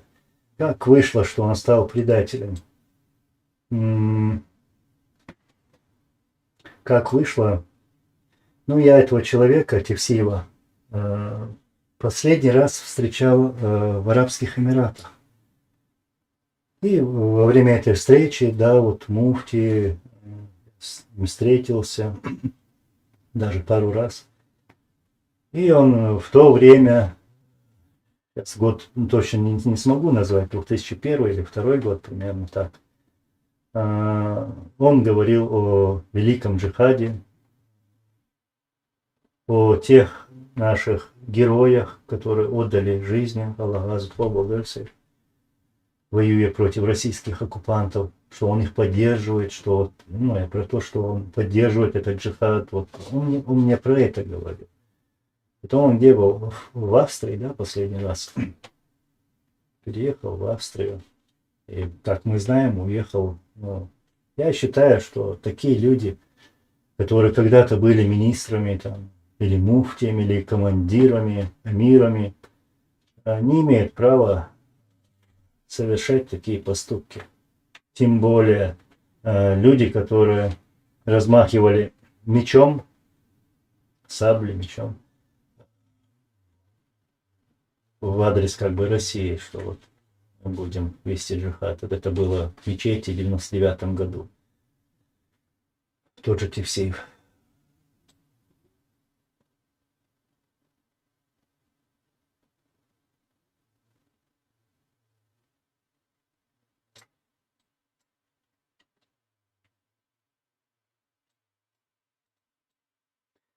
Георгий Галеев. Анзор, какой вклад делают чеченцы в Норвегию? Ну, живут спокойно, работают, учатся. Никто их не трогает, не притесняет. И верят, что в один прекрасный день все будет дома хорошо, и все они поедут домой. Вот как живут чеченцы в Норвегии. Да, тут пытаются люди, там, скажу даже, не люди, как-то спровоцировать, создать здесь такую сеть свою подконтрольную тому режиму, который установил Кремль на чеченской земле. То есть открыть свои офисы, ну пускай постарается. Пускай постарается. Ничего не выйдет. Вот такие могут здесь что-то спровоцировать.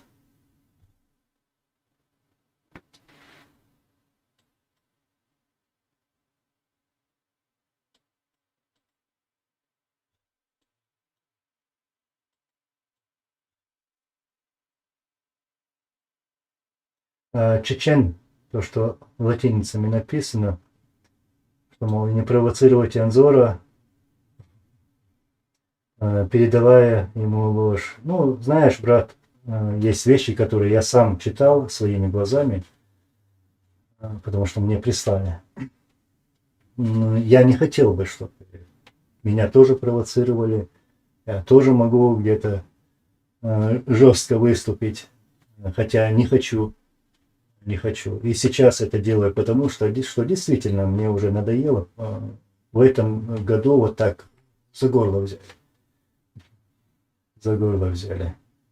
Как пошла вот такая активность, и все раз навалились, и как акулы начали кусать с разных сторон. Я просто сейчас буду все это игнорировать. Все эти выпады. Я буду заниматься другими вопросами. Не хочу терять свое золотое время, которое мне не хватает. И рук тоже мне не хватает. Мне бы еще 2 руки. Валейкум салам.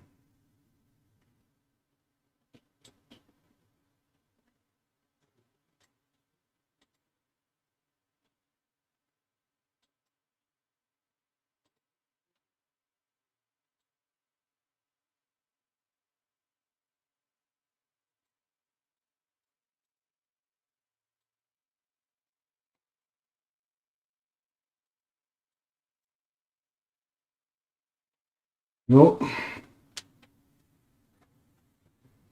Георгий Галеев, Анзор, то есть никакого вклада. Вклад это картину Осло написать, книгу про норвежцев написать, собачий приют построить.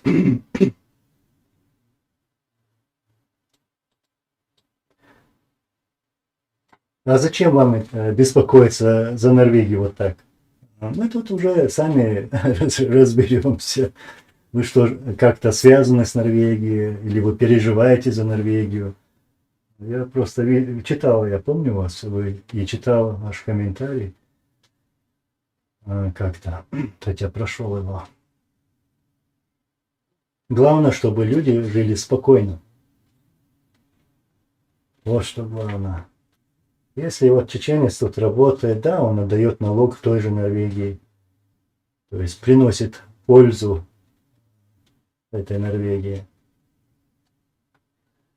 А норвежцы честные, они не берут эти налоги, которые содрали, как бы, ну я про российские налоги, не берут эти налоги от народа, которые не собрали, не ложат в карман, или не покупают там Феррари, там яхты, виллы.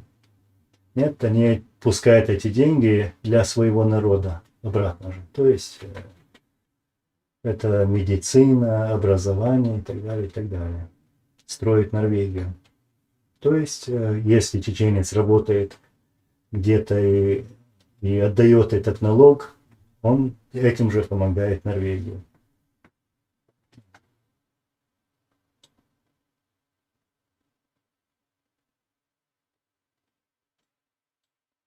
Аркаев, ЧРИ, Нанзор по поводу Беслана, если готовится материал, так, секунду, или готовится ли материал отношения Аслана, да, Герштольца, наверное, про то, как он пытался вмешаться и помочь. Да, мы много раз об этом говорили, готовится, будет, обязательно выскажемся, у нас есть что сказать, у нас есть факты, и мы их предоставим, иншаллах. Просто я не спешу.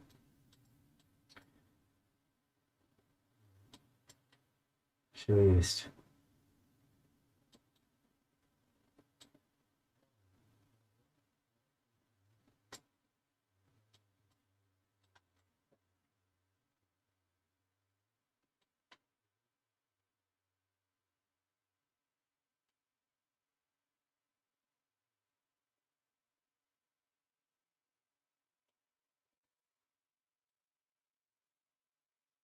Ну и как-то он долетел, был пустой до Грозного.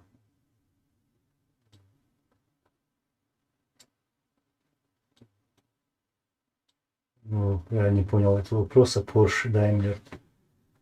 Насчет кто долетел, что там было пусто.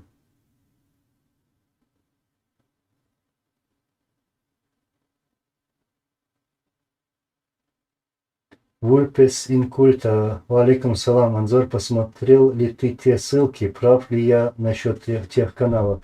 Я сейчас точно не могу сказать, про которые ты ссылки говоришь, брат.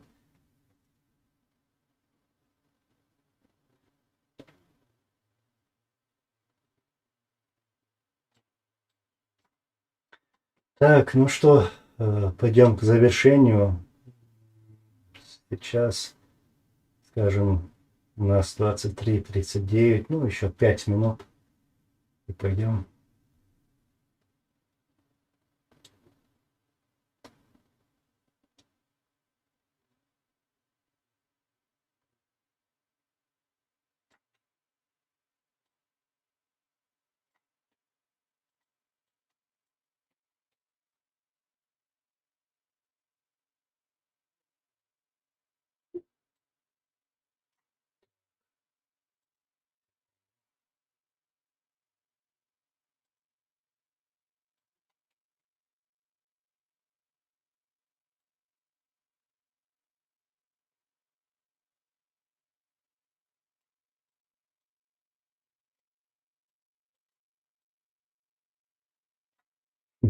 Дон Карлсон. Анзор сейчас стало очень распространено по всему миру опускать бороды и стричь усы.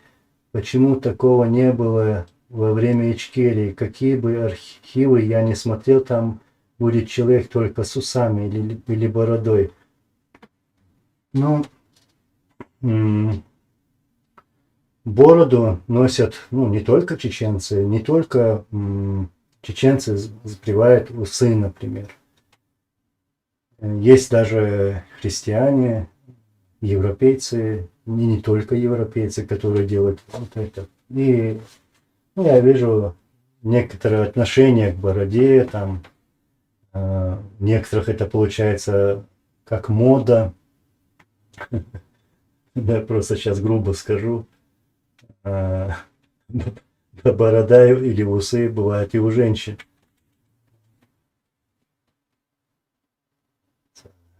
Это не показатель твоей религиозности или там мужества. Нет. Все вот здесь.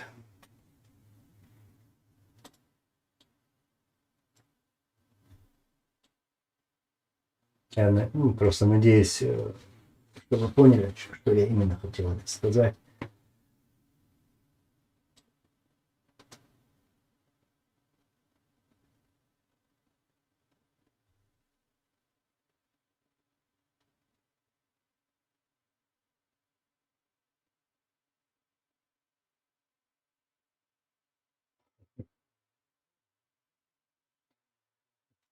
Ну да, ты говоришь, слава Самосе, Анзор, береги свои силы, все хорошо в меру, не надо 4 руки Аллах дал 2, он мудрый. Ну, конечно. Так оно и есть, но я не против этого.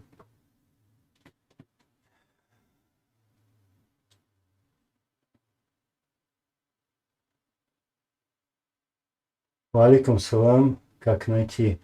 Я даже не знаю, но почему не было оповещания. Я в Фейсбуке даже выставлял, что будет эфир.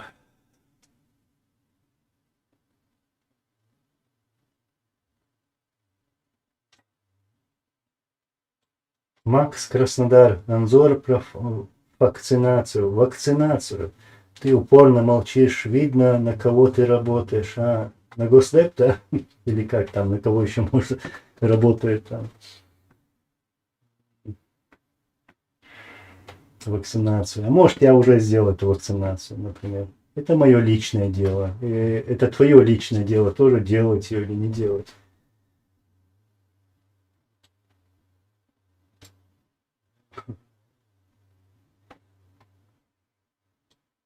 Дон Карлсон vēlreiz vai masā нахуй. Так, еще 2 минуты.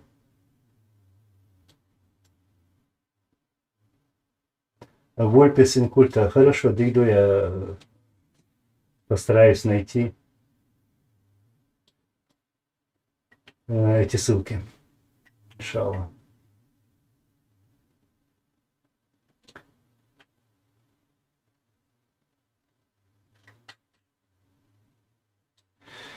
Так, валикум ассалам.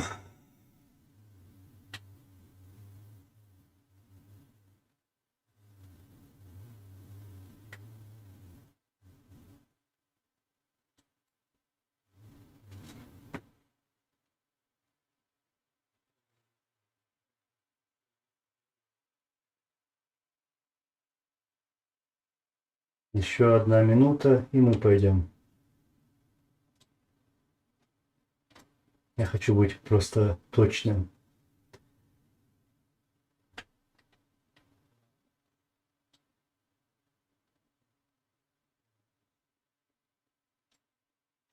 Насчет, которая на одном из видео делала критику в твой адрес, выставив твое фото на одном из своих видео.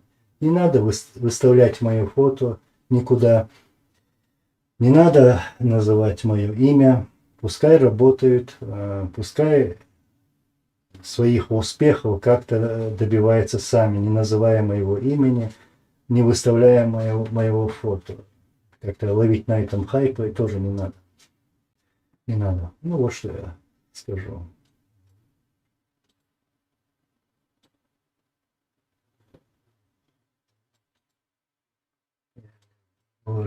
Да, сейчас. Дон Карлсон. На секунду, Дон. Дон Карлсон. Har efir çakyale alur dersun. Anzor ha da etto boil. Da var wel o hun ulla beş büs da depal yöl. Valikum salam. Allah resul vam davnu inşallah. Masera yöl büs da depal. Allah etto boil masera.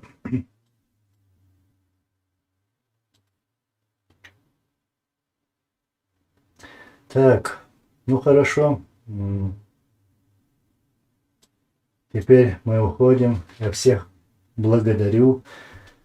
И обязательно в следующий раз, но скоро встретимся, поговорим.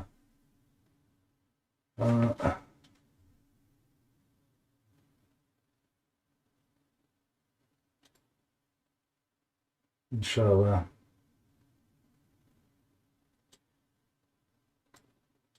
Ларис Масана.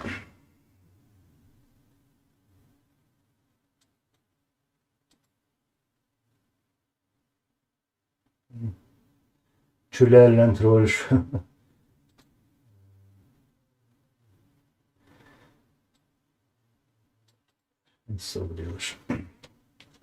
Еще раз благодарю всех.